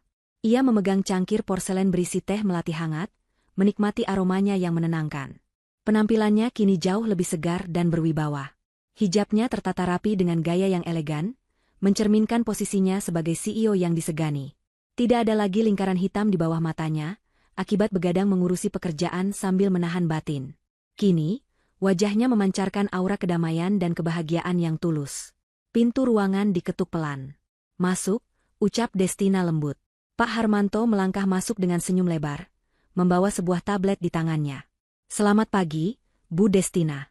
Maaf mengganggu waktu santainya. Saya hanya ingin melaporkan hasil rapat pemegang saham tadi. Semua setuju dengan rencana ekspansi Ibu ke pasar internasional. Keuntungan perusahaan triwulan ini naik 30% dibandingkan tahun lalu saat manajemen lama masih mengacau, kata Pak Harmanto dengan nada bangga. Destina tersenyum tipis, meletakkan cangkirnya di meja kerja. Alhamdulillah. Terima kasih, Pak Harmanto. Ini semua berkat kerja keras tim kita yang solid. Oh ya, bagaimana kabar proyek yayasan sosial kita? Berjalan lancar, Bu. Pembangunan rumah singgah untuk korban kekerasan dalam rumah tangga sudah mencapai 80%. Ibu mau meninjaunya minggu depan? Tentu. Jadwalkan saja, jawab Destina antusias. Baginya, kesuksesan bukan hanya soal angka di rekening bank, tapi seberapa banyak ia bisa membantu wanita lain agar tidak mengalami nasib yang sama seperti dirinya dulu. Di sudut ruangan, bingkai foto besar menampilkan Destina sedang merangkul ibunya. Ibu Destina kini tinggal bersamanya, menikmati masa tua dengan tenang dan bahagia, jauh dari gangguan menantu yang tidak tahu diri. Kehidupan Destina benar-benar telah pulih sepenuhnya. Ia dikelilingi oleh orang-orang yang tulus menyayanginya, dihormati oleh karyawannya, dan memiliki kendali penuh atas hidupnya sendiri. Tidak ada lagi bentakan kasar di tengah malam, tidak ada lagi penghinaan, dan tidak ada lagi parasit yang menggerogoti hasil keringatnya. Ia merasa bebas, sebebas burung yang terbang tinggi di langit biru yang ia tatap dari balik jendela. Sementara itu, di belahan dunia lain yang terpisah oleh tembok beton tebal dan kawat berduri, suasana yang sangat kontras sedang terjadi. Di kantin lembaga pemasyarakatan yang sumpek dan bau, ratusan narapidana sedang antre untuk mendapatkan jatah makan siang. Udara di sana terasa panas dan lembab, bercampur dengan bau keringat yang menyengat. Di antara antrean panjang itu, terselip sesosok pria kurus kering dengan kulit yang menghitam dan penuh luka gores. Itu adalah Burhan.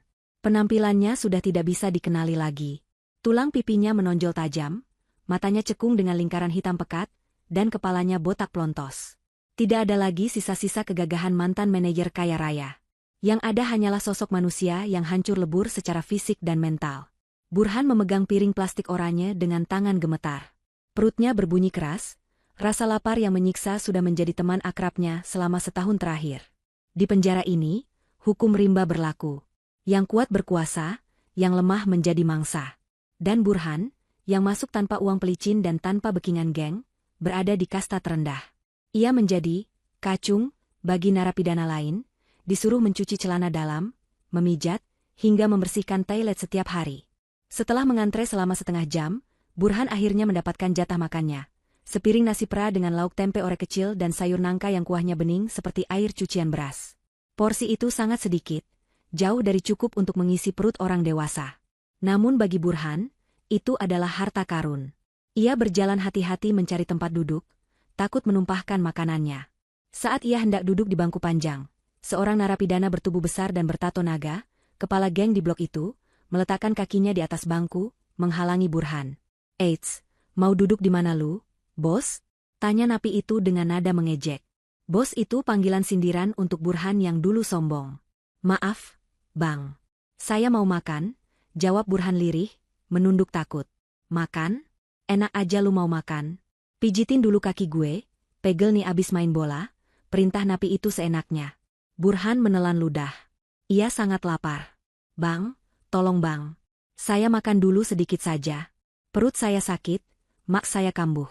Nanti habis makan saya pijat, janji," Burhan memohon dengan mata berkaca-kaca. Napi bertato itu tertawa keras, diikuti oleh antek-anteknya. "Denger tuh, si bos lapar," katanya. Kasihan amat. Napi itu berdiri, lalu dengan gerakan cepat, ia menepis piring plastik di tangan Burhan. Prang! Piring itu jatuh ke lantai tanah yang kotor. Nasi dan sayur nangka itu berserakan, bercampur dengan debu dan ludah. Burhan mematung, menatap makanannya yang hancur dengan tatapan horor. Itu satu-satunya jatah makannya hari ini. Jika ia tidak makan ini, ia harus menunggu sampai besok pagi. Napi itu mendekatkan wajahnya ke wajah Burhan, lalu berteriak lantang di depan semua orang. "Makan sana," katanya, "kau lapar. Dasar laki-laki tak berguna. Bikin sempit kantin aja lu." Dejavu menghantam kepala Burhan dengan keras. Kalimat itu adalah kalimat yang sama persis, kata demi kata, yang ia teriakkan pada Destina malam itu. "Makan sana," katanya, "kau lapar. Tak berguna." Karma itu nyata, dan ia datang dengan cara yang paling ironis dan menyakitkan. Kata-kata yang dulu ia gunakan untuk menghina istrinya, kini dikembalikan kepadanya oleh seorang kriminal di dalam penjara. Para narapidana lain tertawa terbahak-bahak melihat Burhan yang gemetar. Air mata Burhan tumpah, mengalir deras membasahi pipinya yang kotor. Rasa lapar, rasa malu, dan rasa penyesalan bercampur menjadi satu adonan pahit yang mencekik lehernya. Ia tidak punya pilihan lain. Perutnya terlalu sakit untuk menahan gengsi. Perlahan, dengan sisa harga diri yang sudah diinjak-injak, Burhan berlutut di lantai. Tangan kurusnya memungut nasi yang sudah kotor itu, menyendoknya sedikit demi sedikit dan memasukkannya ke dalam mulutnya sambil menangis terseduh-seduh. Rasanya berpasir dan asin oleh air matanya sendiri. Setiap kunyahan mengingatkannya pada betapa lezatnya masakan Destina yang dulu sering ia cela. Ia teringat betapa hangatnya rumah yang dulu ia miliki. Ia teringat betapa sempurnanya hidupnya sebelum keserakahannya menghancurkan segalanya. Kini, ia hanyalah seorang pria yang memakan sampah di lantai, persis seperti apa yang ia tuduhkan pada istrinya dulu, tak berguna. Adegan berpindah kembali ke kantor mewah Destina. Matahari mulai terbenam, menciptakan semburat oranye dan ungu yang indah di ufuk barat. Destina membereskan meja kerjanya, bersiap untuk pulang ke rumah di mana ibunya sudah menunggu untuk makan malam bersama. Ia mengambil tasnya, lalu berjalan keluar ruangan dengan langkah ringan. Saat ia menutup pintu kantornya, ia sempat melihat bayangannya sendiri di kaca pintu. Wanita di pantulan itu tersenyum. Senyum seorang pemenang yang telah berhasil melewati badai terhebat dalam hidupnya. Di luar gedung, sopir pribadinya sudah membukakan pintu mobil sedan mewah. "Silakan, Bu Destina," sapa sopir itu ramah. "Terima kasih, Pak," jawab Destina lembut. Mobil itu melaju membelah jalanan ibu kota yang gemerlap, meninggalkan masa lalu yang kelam jauh di belakang. Destina menatap jalanan di depannya dengan tatapan penuh harapan. Keadilan telah ditegakkan. Yang jahat telah menuai badai, dan yang sabar kini menuai pelangi. Cerita tentang air mata tengah malam itu telah berakhir, digantikan oleh fajar baru yang penuh dengan cahaya kebahagiaan. Dan di sanalah, di dalam keheningan mobil yang nyaman, Destina memanjatkan syukur dalam hati, menutup kisah hidupnya yang pahit dengan sebuah akhir yang manis dan memuaskan. Manis dan memuaskan. Manis dan memuaskan. Manis dan memuaskan. Manis dan memuaskan. Manis dan memuaskan. Manis dan memuaskan.